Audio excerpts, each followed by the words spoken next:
तो देखिए आज जो हम लोग को देखना था वो सेकंड क्वेश्चन एक रह गया था असाइनमेंट का, सैलरी हेड का। तो सैलरी हेड का जो फर्स्ट क्वेश्चन था मिस्टर करण वाला, हम लोग ने लास्ट वीडियो में कवर कर लिया था। आज हम लोग को कवर करना है ये सेकंड वीडियो। हम लोग सेकंड क्वेश्चन देख लेते हैं।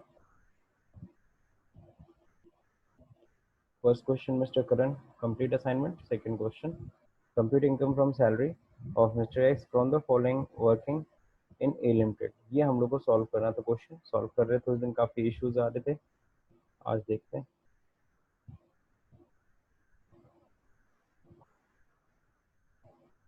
तो ये देखिए हम लोग ने फॉर्मेट ड्रॉ कर लिया था। Computation of taxable salary of mister A for financial year 1920 हम लोग लेके चलेंगे। Computation of taxable salary of mister A for financial year 2019-20। Basic salary, ये सब चीज़ें चलिए देखे, पहले क्वेश्चन पहले पढ़ लेते हैं। क्वेश्चन में देखिए क्या दे रखा है। बेसिक सैलरी 5000 पर मंथ है, डियरनेस अलाउंस 4000 पर मंथ है, 40% farming part of retirement benefit है।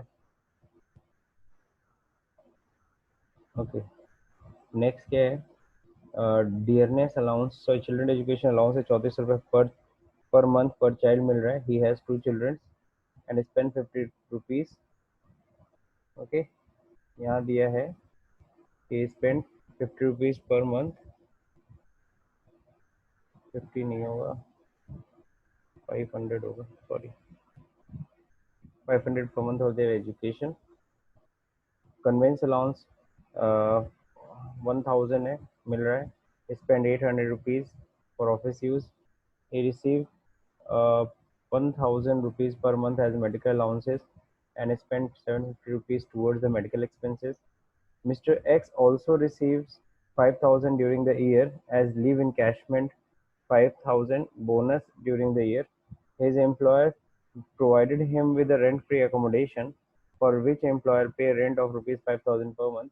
His employer gave him a loan of rupees 1 lakh. SBI rate was 15.95. His employer sold him motor car 15 October 2019 को for rupees 30,000 में. This motor was purchased by the employer on 18th October 2000, sorry 2016.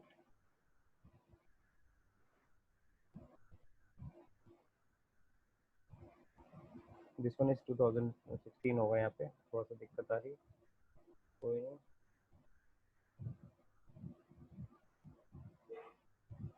16 for rupees 4 lakh।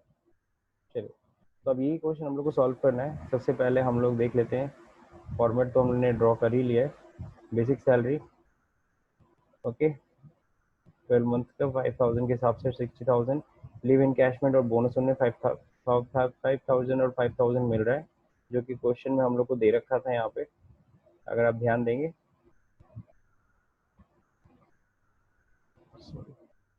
X receive 5000 during the leave encashment and 5000 as a bonus. तो ये मैंने पहले first point पे दिखा दिया। अब सेकंड नंबर पे डियरनेस अलाउंस की, अब अलाउंसेस की बात होगी। तो चलिए अलाउंसेस दिखाते हैं।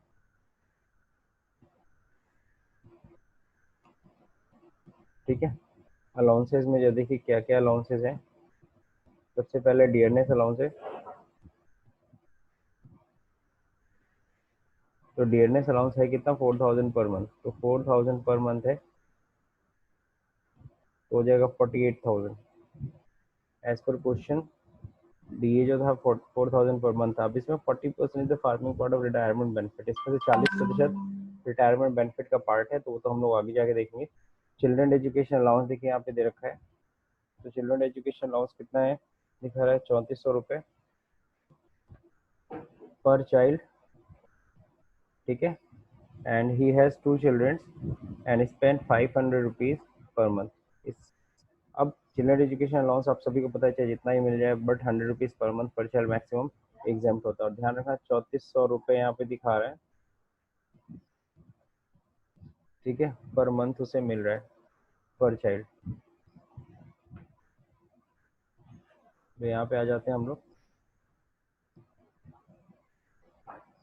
चिल्ड्रन एजुकेशन अलाउंसेस, ठीक है। तो चिल्ड्रन एजुकेशन अलाउंस जो मिल रहा है उसे ध्यान रहे कितना मिल रहा है, 3400 रुपये पर मंथ, यानी 12 महीने का 2 चिल्ड्रन पे मिल रहा है। इसमें एग्जाम्प्ट कितना होगा आपको पता, मैक्सिमम 2400 रुपये ही एग्जाम्प्ट होता है। आगे 79,200। अब जो देखिए यहाँ पे इसके बाद का सिनेरियो क्या है, अगला क्या है कि कन्वेंस अलाउंसेज मिल रहा है 1000 रुपीज़ पर मंथ और एक्स स्पेंड 800 रुपीज़। तो याद होगा कन्वेंस अलाउंस ट्रेवलिंग अलाउंस के लिए ये था कि जितना ऑफिस यूज़ के लिए एक्सपेंस हो जाए उतना एग्जाम, कुछ बचा लिया तो टैक्सेबल, तो 1000 में हर महीना 100 रुपये खर्च कर रहे हैं, यानी 200 रुपये बचा है तो वही टैक्सेबल होगा। कन्वेंस अलाउंस, तो कन्वेंस अलाउंस जो मिल रहा है 1000 रुपीज़, जिसमें से खर्च कर दिया इन्होंने कितना, एक मिनट इसको ब्रैकेट में कर लेते हैं। 1000 मिल रहा था, 800 रुपये खर्च हो जा रहा है इनके हर महीना, तो 12 महीने का कितना हो गया, 2400 रुपये टैक्सेबल। अब जो देखते हैं फिर अगेन क्वेश्चन में अगला अलाउंसेस क्या है, ये रिसीव 1000 एज मेडिकल अलाउंसेस। तो 1000 मेडिकल अलाउंस मिलता है, इसमें कह रहा है कि 750 रुपीज़ मेडिकल एक्सपेंस पे खर्च हुए हैं। तो याद होगा मेडिकल एक्सपेंसेस में कोई भी डिडक्शन नहीं मिलता, पूरा टैक्सेबल होगा, 100% टैक्सेबल। मेडिकल अलाउंस इनको 1000 रुपीज़ मिल रहा है, 12 महीने का पूरा टैक्सेबल हो गया, कोई एग्जाम्पशन मेडिकल अलाउंस में नहीं मिलेगा। नेक्स्ट क्या है, 5000 रिसीव, ये सब तो हम लोग पहले ही दिखा चुके हैं। His employer provided him rent pay accommodation for which the employer pay the rent 5000 per month, यानी कि एम्प्लॉयर ने किराए का मकान लेकर के दिया हुआ है एम्प्लॉय को। यहाँ पे कोई इन्फॉर्मेशन नहीं है कि ये कहाँ पे रह रहे हैं, तो इसलिए 40% मानेंगे, अदर देन मतलब कि ऐसी जगह मानेंगे। अब सॉल्व तो यहाँ पर पॉपुलेशन पता नहीं है, पॉपुलेशन कुछ नहीं पता तो 15% ले लेंगे, और पॉपुलेशन से लेना देना भी नहीं था कि, तो चलिए देखते हैं यहाँ पे कंप्यूटेशन करना होगा हमें। यहाँ पे वर्किंग नोट हम लोग कर लेंगे, वर्किंग नोट। सबसे पहले यहाँ पे क्या करने वाले हम लोग, computation of rent free accommodation, RFA। तो RFA कंप्यूट करने वाले हम लोग इस वर्किंग नोट में। सबसे पहले RFA कैलकुलेट करने के लिए सबसे पहले तो सैलरी का मतलब पता होना चाहिए। तो यहाँ पे सैलरी का मतलब होता है, आपको मैंने शॉर्टकट तरीके से बताया था, फर्स्ट 2 पॉइंट मतलब बेसिक सैलरी प्लस अलाउंसेस सारे के सारे। हाँ, DA तभी शामिल करेंगे अगर रिटायरमेंट बेनिफिट का पार्ट होगा तो। अब यहाँ पे देखिए सैलरी का मतलब देखिए कैसे निकल रहा है, इक्वल टू बेसिक सैलरी पूरी आएगी प्लस, या पहले सीधे सम लगा देते हैं, सम ये सब तो होगा, फिर इसके बाद ये सब भी जोड़ेंगे, ठीक है, प्लस। अब ये देखो 48,000 पूरा नहीं जोड़ेंगे, 48,000 कितना जोड़ेंगे, मल्टीप्लाई बाई 40%, क्योंकि इसका सिर्फ 40% ही रिटायरमेंट बेनिफिट का पार्ट है, तो 1,82,800। तो ध्यान रखिएगा ये आएगा आपका, यानी ये सब तो जुड़ा है, DA पूरा नहीं जुड़ेगा, DA 40% ही जुड़ेगा। क्यों 40% जुड़ेगा, क्योंकि क्वेश्चन में साफ साफ कह दिया था कि जो भी DA आपको दिख रहा है उसमें से 40% ही रिटायरमेंट बेनिफिट का पार्ट है, ये यहाँ, ठीक है। इसीलिए 40% ही हम लोग सैलरी RFA कैलकुलेट करते समय सैलरी में ऐड कर रहे हैं। अब इसमें फॉर्मूला क्या होता है, list of the following is is the value और ऑफ RFA। तो लिस्ट ऑफ द फॉलोइंग जो दोनों से कम होगा वही आपके रेंट पे एकोमोडेशन की वैल्यू होगी। पहला पॉइंट क्या कहता है, पहला point actual rent paid by employer, employer कितना रेंट चुका रहा है। तो एम्प्लॉय का अगर रेंट अगर हम देखें तो 5000 हर महीना चुका रहा है, तो 12 महीने का कितना हो गया, 60,000। ठीक है। सेकेंड पॉइंट क्या कहता है, 15% ऑफ सैलरी, कोई पॉपुलेशन से लेना देना नहीं है, सीधे 15% ऑफ सैलरी कर दीजिए। इसीलिए हम लोग ने सैलरी पहले से हमने कैलकुलेट कर रखी है ऊपर। अब जो सैलरी ऊपर आई है इसका 15% करते हैं। ओके, 27,420। इन दोनों में से कौन कम है, सबको पता है 27,000। यहाँ पे मेन फंक्शन में लगा भी देता हूँ, हालांकि सबको पता ही, सब देख के कोई भी लगा लेगा। तो 27,420 यही इनकी value of rent pay accommodation है, वैल्यू ऑफ RF पे।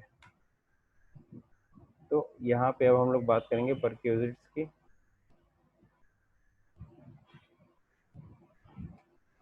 तो परक्यूजिट्स में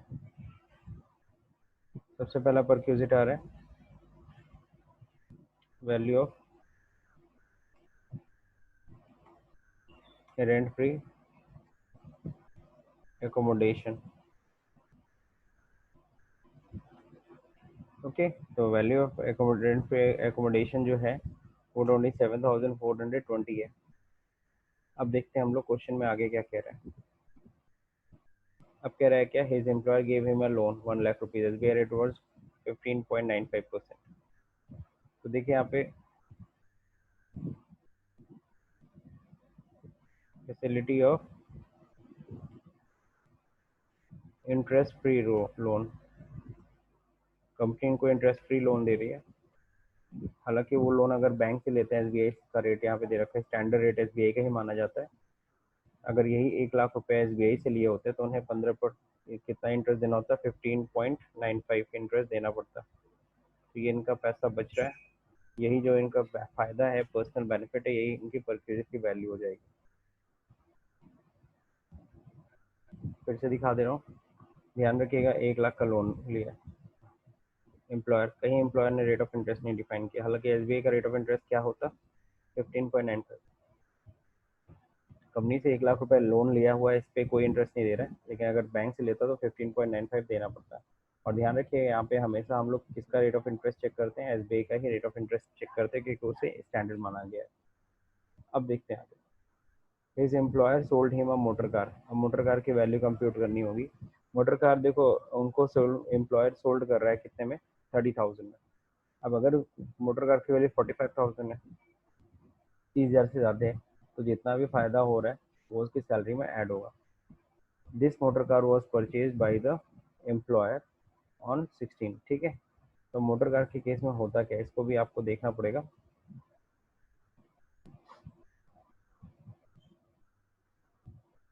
तो sale of motor car, sale of motor car, तो सेल ऑफ मोटर कार में जरा देख लेते हैं, यहाँ पे कंपुटेशन करना पड़ेगा, कंपुटेशन ऑफ वैल्यू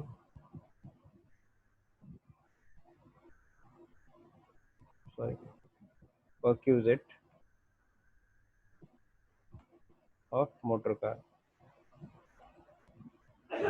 तो यहाँ देखिए क्या है, यहाँ पे हम लोग को देखना पड़ेगा। सबसे पहली चीज, मोटर कार परचेज कब किया था कंपनी ने जो परचेज किया था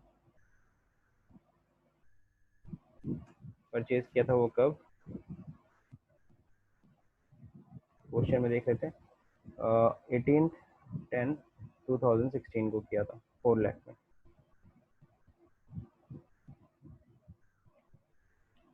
18/10/2016 को परचेज किया था। ठीक है, कितने में परचेज किया था, 4 लाख में। अब इसके लिए थोड़ा सा आपको देखना पड़ेगा अपनी थ्योरी कि इसके लिए है क्या। सेल ऑफ मोटर कार अपने परक्यूजिट में पढ़ा था। तो जब सेल ऑफ मोटर कार होता है, ध्यान रखिएगा, मोटर कार अगर कंपनी अगर अपने एम्प्लॉय को अगर क्या करती है, बेचती है, तो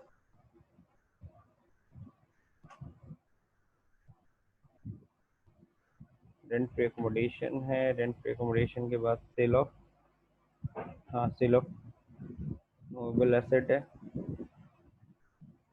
तो employ at a nominal price, यहाँ पे देखो दे रखा है सेल ऑफ मूवेबल एसेट्स। अगर कंप्यूटर बेच रहा है तो क्या करना, मोटर कार अगर बेचता है तो यहाँ देखो दे रखा है actual cost less depreciation on WDA method 20% के रेट से हर साल हर कंप्लीटेड ईयर पे आप चार्ज करिए। तो इसी फॉर्मूले को हम लोग को अपनाना है। तो सबसे पहले देखो फर्स्ट ईयर का जो डेप्रिसिएशन है वो कितना आएगा। डेप्रिसिएशन आपको पता है इस पे कितना हो जाएगा 20%। 20% डेप्रिसिएशन आ गया 80,000। अब WDV कितनी बची, मतलब रिटर्न ऑन वैल्यू डेप्रिसिएशन काटने के बाद, इसकी सॉरी इसमें से माइनस होगा 80,000। अब इतनी बची। अब फिर आप सभी को पता है फिर यानी कि ये वैल्यू कब की हो गई, अब इस पर डेप्रिसिएशन फिर लगेगा। ठीक है, ये डेप्रिसिएशन हमने लगाया साल के अंत में। मैं डेट यहाँ पे लिख देता हूँ, या डेट छोड़ो। अब फिर हम लोग बात करेंगे किसकी, 18th, सॉरी डेप्रिसिएशन कब लगेंगे, डेट यहाँ लिख देता हूँ 17/10 को हम लोग डेप्रिसिएशन लगाएंगे 2017 को। 17 को हमने डेप्रिसिएशन लगा दिया। और WDV जो आ रही है आपको, ये कब आ रही है, जाहिर सी बात है यही WDV आगे जाएगी।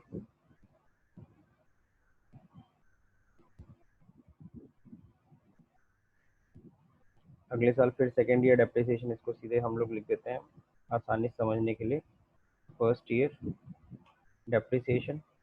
अब हम बात करेंगे सेकेंड ईयर डेप्रिसिएशन की।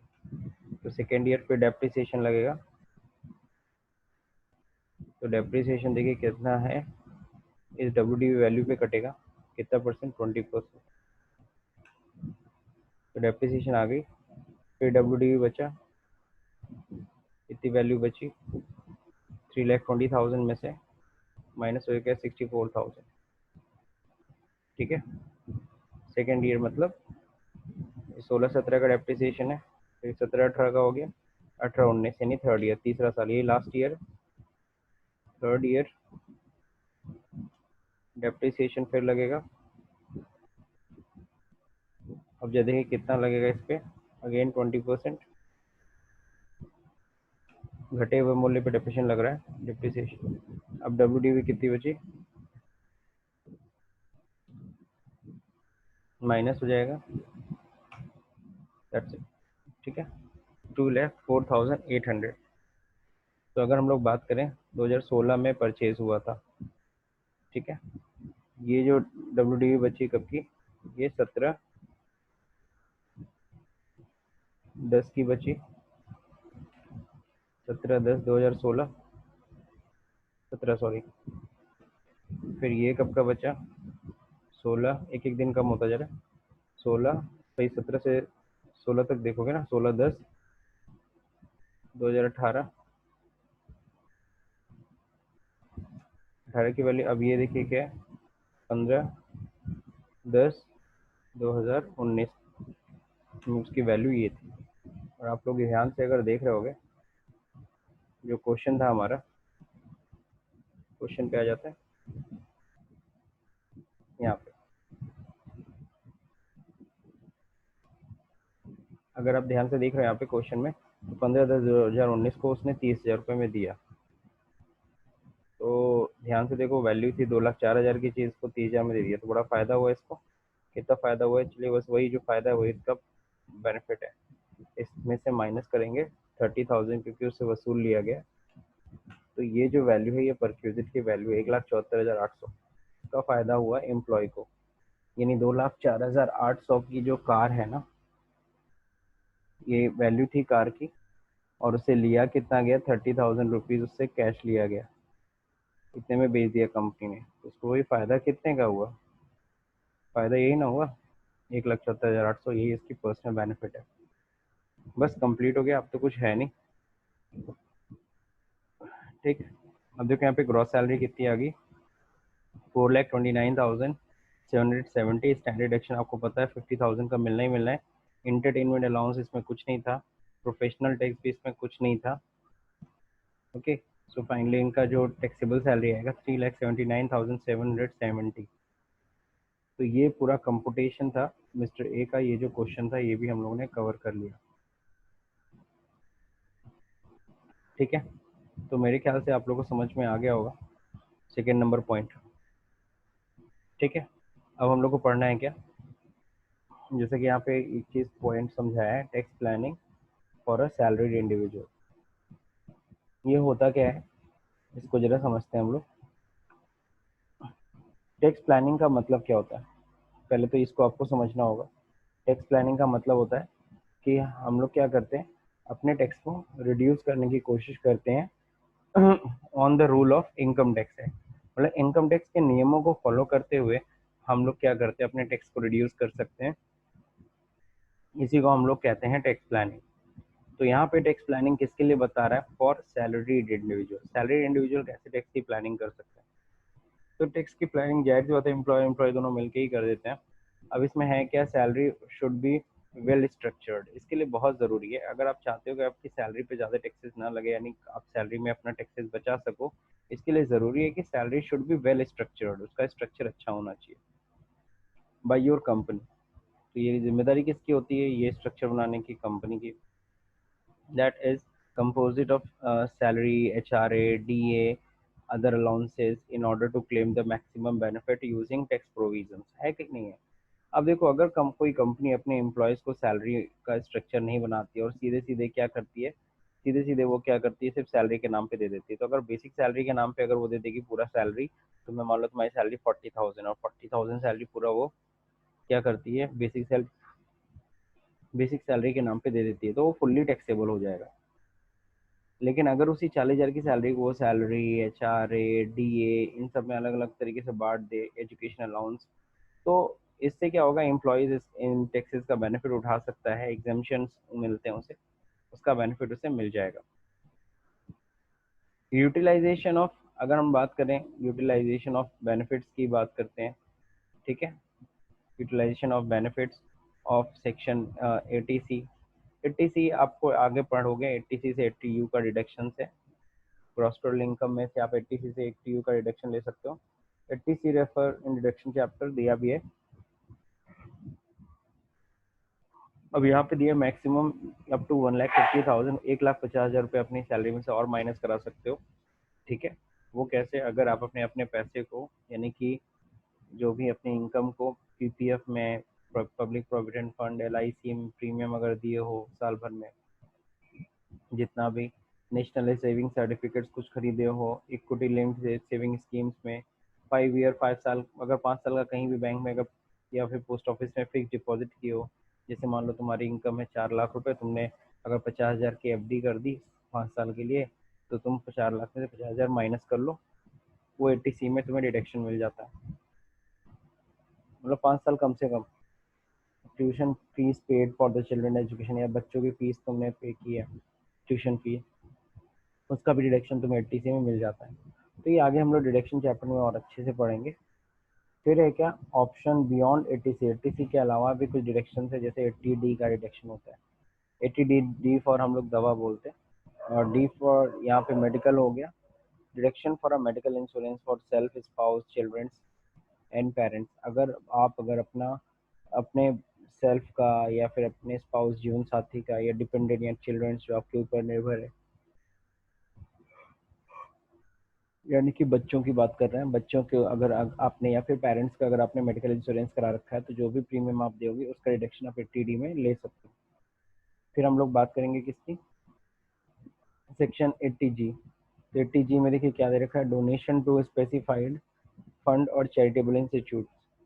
80G यानी कि अगर आप सब ग्रांट्स, यू कैन से, अगर आपने डोनेशन कर रखा है किसको, चैरिटेबल इंस्टीट्यूशंस को, जैसे इस समय कोविड-19 में बहुत सारे लोग मुख्यमंत्री में दे रहे हैं राहत कोष में, या प्रधानमंत्री राहत कोष में दे रहे हैं, तो उसका रिडक्शन आप 80G में ले सकते हैं। ठीक, 80D, 80D इसके अलावा भी डायरेक्शन हैं। अगर आप सैलरी एम्प्लॉय हो, तो मैं डोनेशन का तो नहीं बोल सकता, डोनेशन अगर किए हो, हमारी इच्छा है तो करो, नहीं तो 80C और 80D का रिडक्शन तो सब मैक्सिमम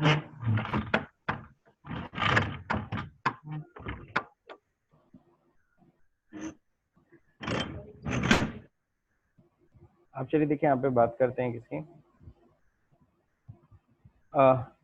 हाउस रेंट अलाउंसेस की बात करते हैं।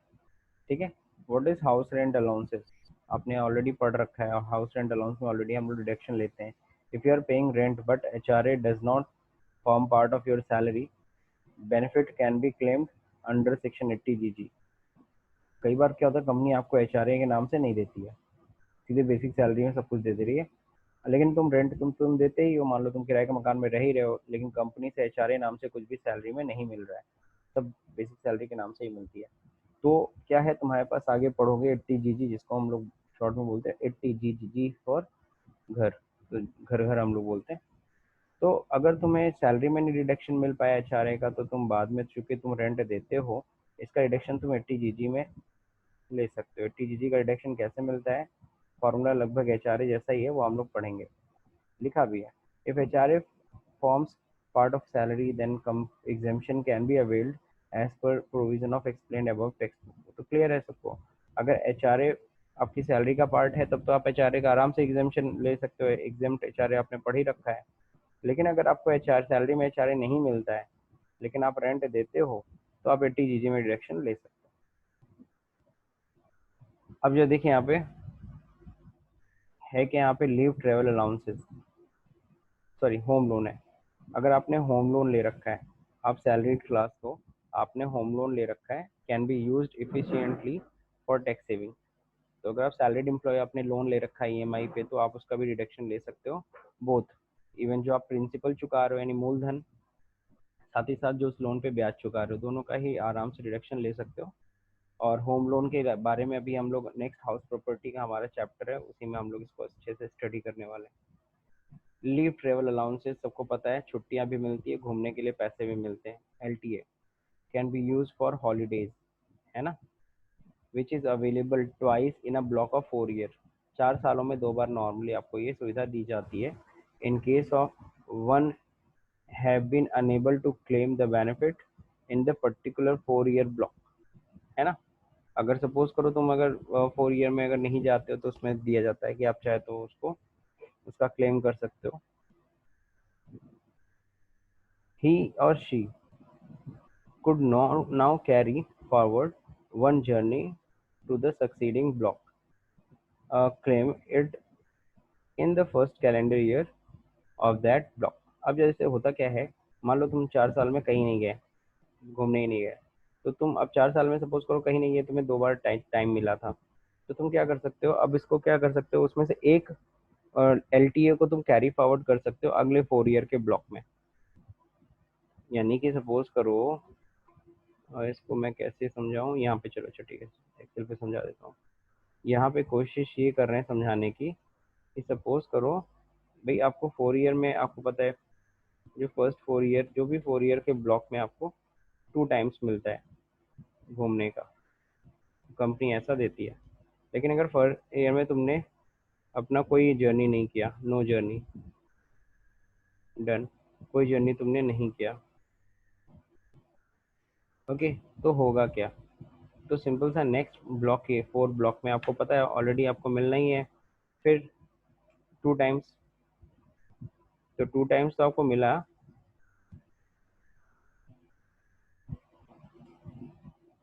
ठीक है ना। इसमें एक आप कैरी फॉरवर्ड कर लोगे, ये इधर से 2 टाइम्स ये वाला उठा के यहाँ पे एक और आ जाएगा, कैरी फॉरवर्ड कर सकते हो, ठीक है। अब लेकिन बस ये बोल रहे, जो एक टाइम जो इस साइड का जो कैरी फॉरवर्ड हुआ है एक और, इसको तुमको नेक्स्ट ब्लॉक के फर्स्ट ईयर में ही यूटिलाइज कर लेना है। अगर तब भी नहीं कर पाए तो फिर वो एग्जामेशन नहीं ले पाओगे। टैक्स ऑन बोनस, बोनस सबको पता है, bonus from the employ fully taxable in the year of receipt, जिस साल बोनस मिलेगा उसी साल टैक्सेबल होगा। However employers can be requested to push up the payment subsequent year if it is anticipated that tax rate will be reduced or slab rates will be modified। तो कहने का मतलब है, अगर सपोज करो जैसे नॉर्मली बोनस कब मिलती है, साल के अंत में मिलती है, तो आपको ये चीज़ क्लियर करें कि ये अकाउंटिंग का रूल नहीं है कि बोनस अनाउंस हो गया तो आपका टैक्सेबल हो जाएगा, ना। बोनस जब रिसिप्ट होती है तभी टैक्सेबल होती है। और मान लो साल के अंत में तुम्हें बोनस मिल रहा है मार्च में, और तुमको पता है कि अगर ये बोनस मिल गया तो मेरे को टैक्स अच्छा खासा देना पड़ जाएगा, तो तुम अपने कंपनी से ये रिक्वेस्ट कर सकते हो कि इसको अगले साल कैरी फॉरवर्ड कर दे, मतलब कि अगले साल पे करे, इस साल ना दे वरना मेरा टैक्स ज़्यादा देना पड़ सकता है, और अगले साल स्लैब रेट बढ़ेगा तो तुम्हें फ़ायदा मिल जाएगा। तो इस तरीके से भी तुम अपना टैक्स की सेविंग कर सकते हो। तो ये 7 पॉइंट दे रखे थे टैक्स की सेविंग के लिए, जिसको हम लोग कहते हैं क्या, टैक्स प्लानिंग। टैक्स प्लानिंग का मतलब होता है गवर्नमेंट के बताए गए रास्ते पे चल करके हम अपने टैक्सेस को क्या करते हैं, रिड्यूस करते हैं। तो मेरे ख्याल से ये सबको समझ में आ गया होगा। अब जो ये जो नीचे जो पॉइंट जो दे रखे हैं, ये ग्रेजुटी, ये सब अगर आप ध्यान से देखोगे ये सब आपको सेल्फ लर्निंग के लिए, ग्रेजुटी है वो हो गया, पेंशन हो गया,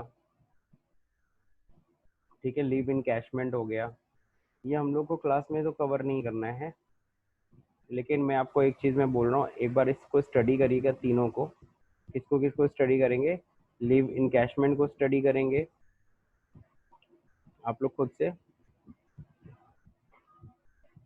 ओके, पेंशन भी स्टडी कर लीजिए, कम्पिटिशन ऑफ पेंशन और ग्रेजुटी, ये तीनों चीज़ें आपको सेल्फ पहले स्टडी करना है, फिर अगर कोई दिक्कत होगी तो फिर मैं इसको बताऊंगा। हालांकि बहुत ही आसान सा है, इसको हम लोग बोलते हैं रिटायरमेंट बेनिफिट। आपको पता है ग्रेजुटी कब मिलती है, at the time of retirement, ठीक है। पेंशन भी कब मिलता है, एट द रिटायरमेंट पे, उसको लोग कम्यूट करते हैं। लीव इनकैशमेंट भी छुट्टियों का पैसा, अच्छा छुट्टियों का पैसा कई बार होता है साल के अंत में ही मिल जाता है, जो साल के अंत में जो कंपनियां दे देती हैं हर साल के अंत में, वो तो फुल्ली टैक्सेबल होता है। लेकिन जब हम लोग रिटायरमेंट पे जो लीव इनकैशमेंट सब जोड़ जाड़ के पूरा मिलता है, तब वो उसमें एग्जाम्पशन मिलता है, पढ़ेंगे हम लोग।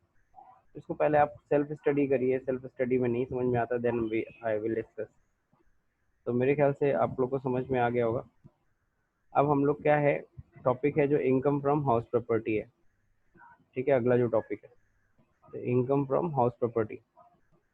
इनकम फ्रॉम हाउस प्रॉपर्टी हम लोग कल कवर करेंगे, तो कल स्टार्ट करूंगा। क्लासेस की टाइम थोड़ा चेंज कर रहा हूँ, क्लासेस की टाइम 9 o'clock कर दे रहा हूँ, तो क्लासेस कल से 9 o'clock चलेंगे, ठीक है। तो ये इन्फॉर्मेशन मैं अभी मैसेज भी कर देता हूँ, कल से 9 बजे से क्लास चलेगी। Yes sir. ओके, मैं अटेंडेंस अभी ले ले रहा हूँ।